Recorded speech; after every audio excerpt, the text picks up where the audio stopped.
Hi everyone, I hope you enjoyed our opening music. My name is Anne-Marie and I'd like to wish you a very happy Tuesday. Now welcome to our first ever round of Stemettes Reactions, which we will be doing for the next 2 weeks on Tuesdays, Wednesdays, Thursdays and Fridays. And what we'll be doing is sharing new videos each day for you to watch at your leisure over on our Zine. And also for you to then kind of come back with us at 4 o'clock to have a quick chat about what we've watched, about what we've seen, about what we learnt and what we enjoyed. So I hope you've enjoyed your day at the Stemettes Cinema. For those of you watching on the live streams at stemettes.org/zine/reactions, you'll see that we've had our videos just above me here, and I'm here below to talk about them live. And I will be being joined by 2 members of Stemettes Society shortly. So if you missed out the videos, then you can click on them just above and you can watch them back. Pause this, come back. We will make sure that the live stream is ready again for you to watch. But also we've got it there kind of flying at the bottom. There we go, nice. It's like I'm on TV flying that way at the bottom. If any of you do want to go back and catch and see what the topics were. And today's theme, we kind of have been grouping the videos back from the archives. So they happened at different times, but these are the similar themes, which is the uses of technology. And so we had quite a few technologists that came to speak to us on these Stemettes sessions, and we got to hear about the different sides of technology from them. So just before I introduce our panel, we get talking about what we've been watching, a little bit of housekeeping. If you've got a question at any point during the session, then pop it in the comments in the live chat here that you can see on our YouTube live stream. Please note that this session is being recorded and your comments will be saved as part of that live chat. So be mindful if your full name does get displayed when you pop chats, pop comments in the chat. And please also make sure that you're kind and respectful. This is a safe space on the internet for us to come and learn from each other with respect and with kindness. And also if you're tuning in live or if you're watching this afterwards, then please do complete feedback at the end. It's super important to us so we can keep delivering and so we can tweak and learn and iterate and get better with our next set of Stemettes reactions whenever we might watch those. So without further ado, let's move into the main part of this session. We've got about 20 minutes left and we're going to be talking about uses of technology with 2 Stemettes Society members. So first off, we have Janie. Welcome in, Janie, to the virtual room to talk about the stuff we've been watching. Hey, Janie. Hi. Hey. So Janie is currently in college and she's interested in cybersecurity and intelligence, artificial intelligence even, which we covered off in the videos today. So thank you, Janie, for joining. And then I don't know where she's going to appear on the screen. It might be below us. We've got Ayushi, who is currently a super Stemet. There she is. Hey, Ayushi. Hi. Awesome. And she is a software engineering apprentice and was also on our Student Stemet mentoring program. So welcome to them both. So we will be discussing the different topics that we had in our videos. And there were 3 videos that we watched back under 3 different categories. First was the junior activity, which was for 7 to 11s, where they met Caroline Bedford, who works in insurance technology. The middle video that you'll have seen was around STEM skills, and that was with AI with Vodafone. And the third video was career clinics, and that was with Rachel from Covea. So let's start with the junior activity. Now, I know both of you got to look at the meal plans from Stemillions beforehand. So reading about Caroline and seeing a little bit more about what she's up to, what did you think? What came to mind for you both on Caroline? Who wants to go first? Maybe Janie. I know you had a look at the meal plan. Yeah, I saw that one of the activities on the meal plan was what would you do if you didn't have tech? And that was just really just a strange question, because I've never really lived without tech throughout my whole life. And I think I would have a completely different career, first of all, because that's what I want to study. And then I think I would read more books, because honestly, tech is just such a big distraction. So distraction if it's not a career, yeah, you're right. And books are a good distraction. I don't know, Ayushi, are you feeling the same? Because you work in tech. So yeah, what would you do if there was no tech in your life? I don't know. I'd be a bit lost, but then again, I'm curious what my life would be without tech. I'd be like in a farm, more relaxed, and I don't know. But I think my life would probably be a bit less organized without tech. So I think that's the big thing that, tech has really helped me with, like organizing my life. So, yeah. I like that you jumped straight to farm there, Ayushi. Janie was like, book. Ayushi, you were like farm. I don't know where I would have ended up instead if I wasn't doing techie kind of things. My mum said I wanted to be a weather presenter, so maybe I would, but then I don't know, can you present the weather if there's no tech? You start kind of like unpicking all these things, and it's like, yeah, could I have that career if there's no tech? Would we be able to measure the weather? I don't know what else I would have done.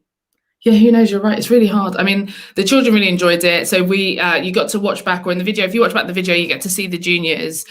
We set them 2 tasks. One was to make their own currency, which they all got to draw as well. And I know we've got kind of images here of them kind of thinking during the session about making their own currency. And if we go to the next slide, do we have any more of what they submitted?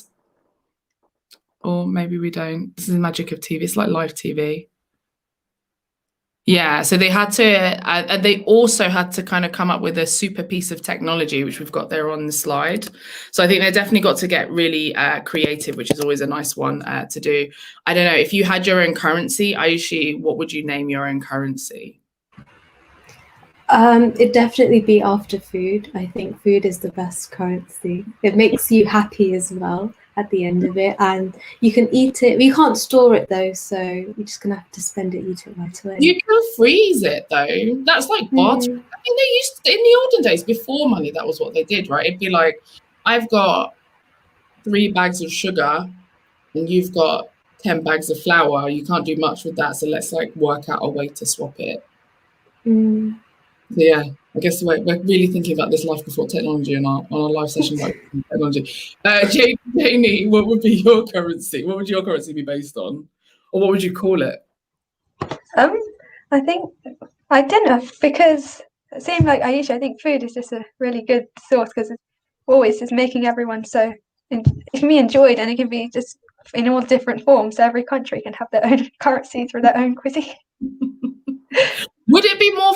Would the food be worth more if it was like cooked by someone who knew what they were doing? That's the other thing, I guess, because you're saying food. It's like foodstuffs and dishes, so you could like pay rent by getting a really good chef to cook. Whereas like if you just cooked it yourself and you're not a great cook, then it wouldn't be worth as much. Sounds like a plan. I think the current system's great. We have to say, I have to mention that the reason where we got to money was because Caroline, if you watch the video, which I'm hoping folks will watch back or have already watched, she works in insurance tech. So they talk about how they insure lots of different things, and then how actually they're getting to learn about technology and how that impacts insurance.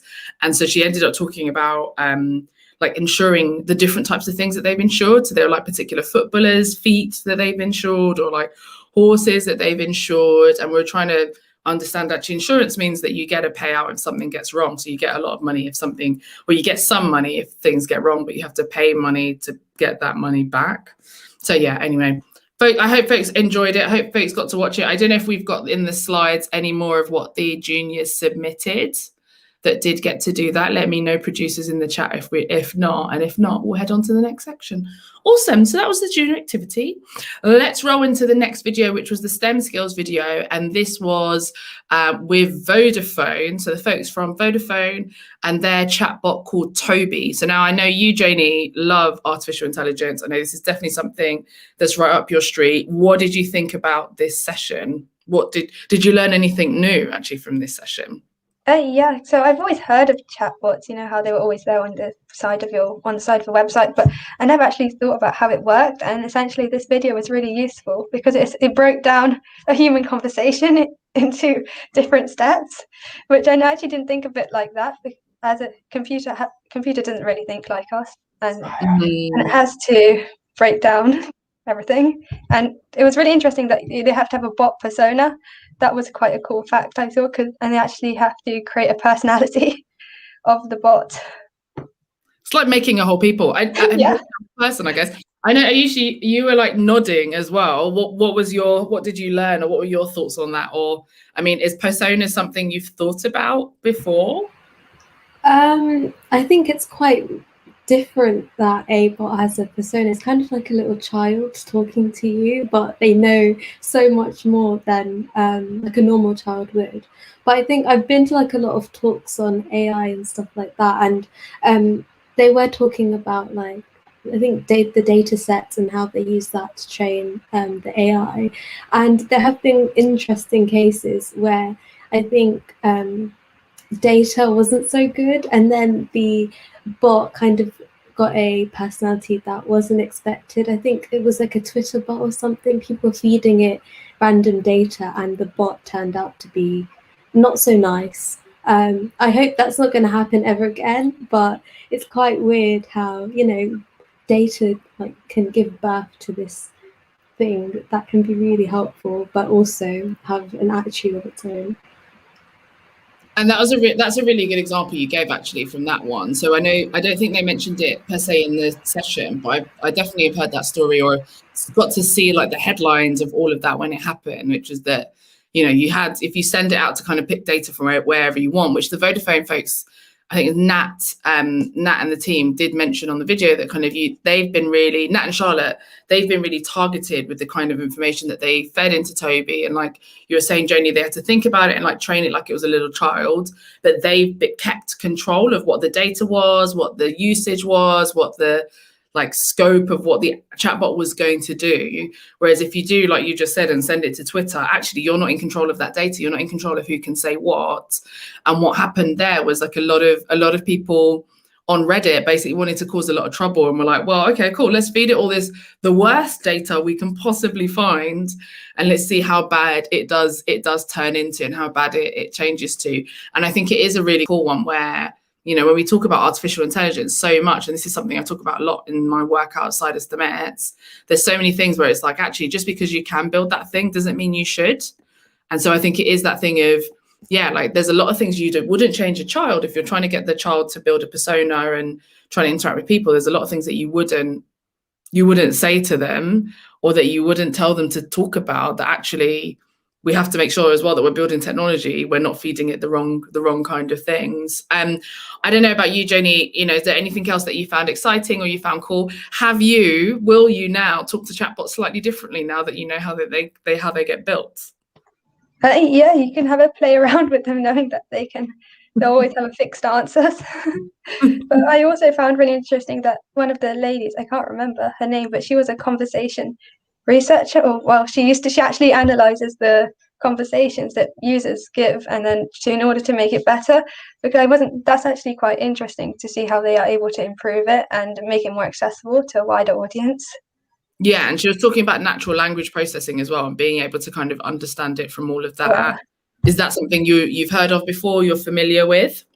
I've just heard of it. I've never really explored it in much depth. There's always just known that natural language is to do with voice and how you interact with those bots online. Aishi, what about you? Yeah, I think on the point of is it a language where they analyze the logs after a person's been chatting? I think that's such an interesting job, but I'm wondering if there's any like gems that she's read, because sometimes some people can say very weird things to bots, and I think that's a good side to having bots as well. You don't have to have a human to deal with some nonsense as well. And it's also interesting to see if people actually talk to the bot like a human, because sometimes the technology is so good you don't realize if it's an AI talking to you, if it's an actual person. I think, yeah, it's so funny. You've learnt your whole life to kind of speak with manners, right? So please and thank you. I remember seeing something once where there was someone who they'd gone to help out. They'd been to their parents' house or something, and something wasn't working, and they ended up seeing kind of their parents' Google searches, and all of them were like, "Dear Google, da da da da da," and then put please and like thank you at the end of each of them. So I think it is that kind of thing where, yeah, when you build it really well, then you do end up talking to it as if it's a real person. But I think, yeah, it's cool what you're saying as well about being able to analyze it and protect people, I think, as well from that kind of thing. So there's the side of protecting people from, you know, rubbish conversations, but there's also kind of then folks are doing slightly different jobs, I guess, which I know is always a fear that people have. I mean, for both of you, you've kind of looked into certain artificial intelligence things before. Aisha, you mentioned you've been to talks. I know, Janie, it's something you're kind of consuming all the information you can about it. What do you both think about what happens next? Like, do you think that AI could ever take over human intelligence? That's something that lots of the folks I talk to are either scared of, or they're like, "Pat, yeah, whatever," as if. I don't know, Aisha, do you think that's something that could ever happen? I don't think so, because there has to be a kill switch somehow. Like, the person programming it has to be able to take control, and I think that's where like safe programming comes in, and fully testing it to see that you've covered all the possibilities and they're able to stop something growing. But I don't think AI has a mind of its own, because it does depend on, like, the input gives you the desired output. So I think if we take care and we fully test and we make sure that we build something, they were talking about use cases, building AI to the correct use cases, and we should be fine. And we shouldn't have an AI revolution where, you know, these AIs are taking over the world. Here's hoping, right? If everyone is as sensible as you, Aishi, maybe that definitely won't happen. Janie, what about you? Do you think AI could ever take over human intelligence? Do you think they could get smarter than us? No, because I thought, like, many people years ago said, "Oh, by 2020 we'll have AI taken over," and it still really hasn't, because it still I don't think it's developed to its full potential yet. And like Aishi said, if the right data is being fed and it's being trained in the correct way and regulated properly, and I don't think I think we can control it. Yeah, definitely. Okay, final question on this, and then we'll go on to our third video. They asked right at the beginning of the session, actually, I noted it down, if you could build a chatbot to do anything for you, what would it be? There was a lot of chores. There were a lot of ones that I think were quite adventurous for what the scope is of a chatbot versus a robot and kind of a more advanced AI. So if either of you could build a chatbot, what would you build? Well, not could, if you were going to, because you both can, but if you were going to build a chatbot, what would you build? Sorry. I think mainly, I saw some of the comments, but I was thinking exactly the same thing as them, but something to organize myself, so that you can tell the chatbot, "Oh, I have this, then am I able to make it?" And they can sort out your calendar for you. A calendar sorting out chatbot. Brilliant. I definitely would love one of those. Ayushi, what would you build? I think something to probably organize my social life, maybe find events and stuff like that, because sometimes there's a lot of interesting things going on and you don't have the time to sift through like Eventbrite or whatever just to look for it. So to have a chatbot to, you know, give me answers and I ask, oh, what can I do this weekend? That would be really, really cool.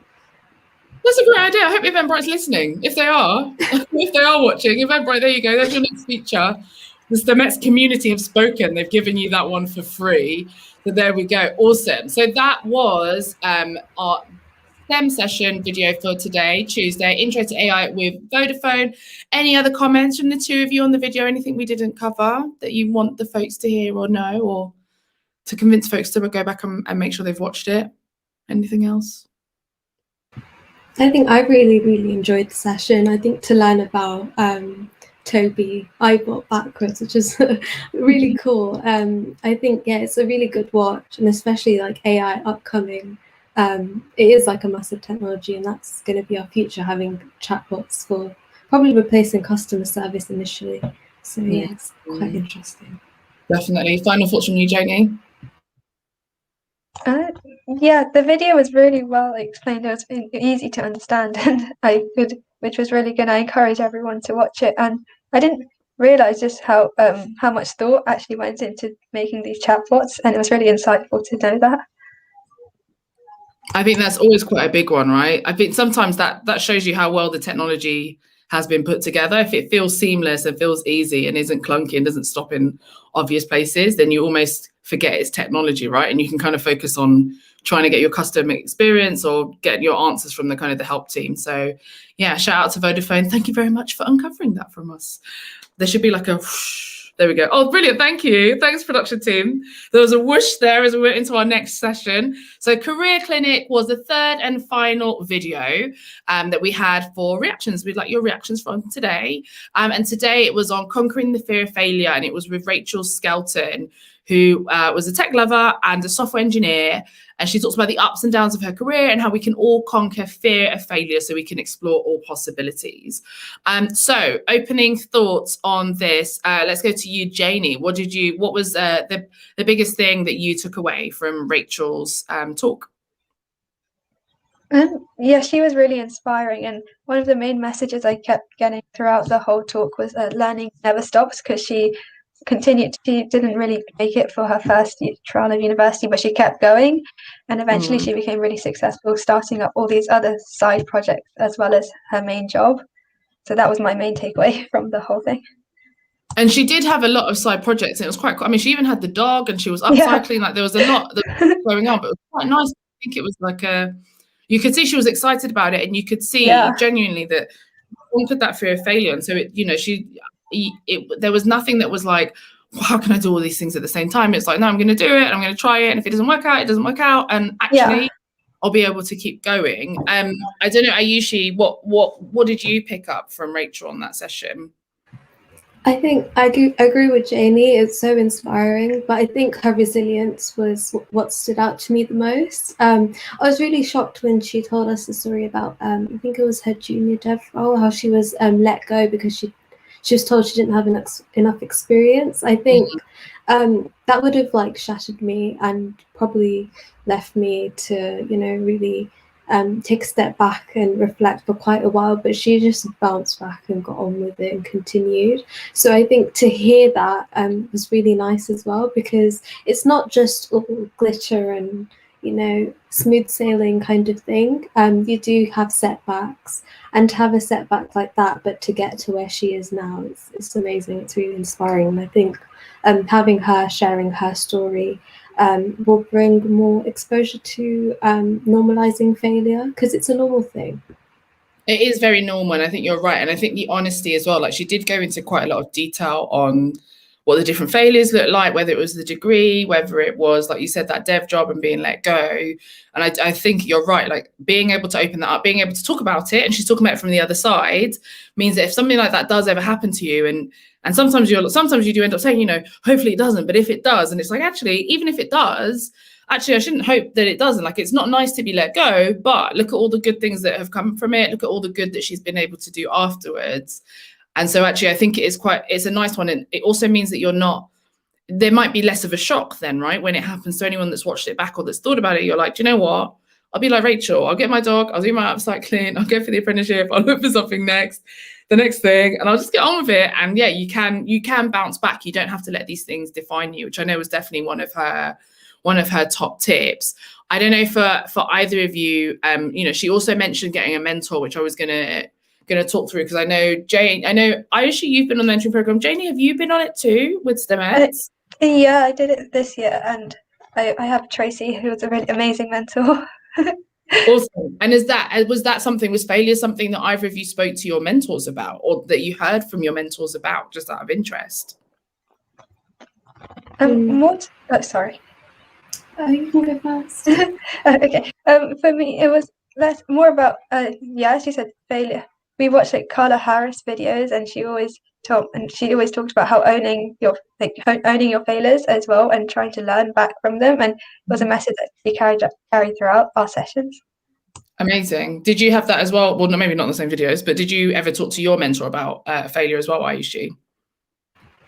Yes, I did, because I think at the time I was on the mentoring program, I'd also finished A-levels and was in the process of applying to apprenticeship. So I always discussed that, what if I don't get to any of them? But she was very reassuring, because she told me you're bound to get into at least one, because I'd applied to so many roles. And I think her positivity and her support really helped me and pushed me, and I'm really happy, because without her support I don't think I would be able to get to where I am now, because she really helped me understand that, you know, just go for your opportunities and just grab whatever you can. Amazing, brilliant. And so thankful for our mentors that we have at Stemettes. I know we've got new cohorts that are starting now at the moment, so super thankful for them, but also thankful that, yeah, we can talk about failure, we can normalize it, and we can share when things don't go to plan or when it's new, and you can be like, you know what, we're just going to run this reaction series and we're going to see where it goes, and if it fails, that's okay, because there's lots that we'll have learned in the process. But I don't think this has been a failure, other than the fact that we probably will go over the 4:30 thing, which is what we said. So I've learned that lesson today, and that failure I've had on timekeeping. Amri should stop talking, even though I'm still talking now. So thank you very much, Janie and Ayushi, for sharing your insights from our videos. I hope that helps anyone who has watched them and had the same kind of thoughts. And I'm really looking forward to seeing how you're all able to kind of use that going forward and think back to the lessons that you've learned, whether it's about chatbots, whether it's about insurance, and thinking about currency, or whether it is about the fear of conquering failure. So there is a feedback form for anyone watching. We've got it up here on the screen on that side. There we go.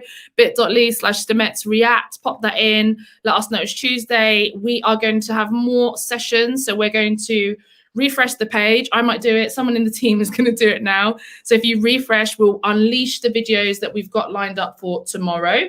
And tomorrow is going to be exploring science. So today was use of technology. Tomorrow will be exploring science. Do email us, comment in, let us know what you're thinking about these. If there's anything that you wish that we discussed that maybe we should definitely cover, if we're going to do a future session.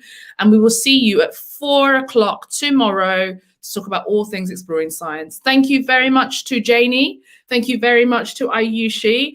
We'll see them definitely. We'll see you both, I think, again in the reaction sessions. And thank you very much. I'm Marie, I've been your host, and I will see you tomorrow for Stemettes Reactions.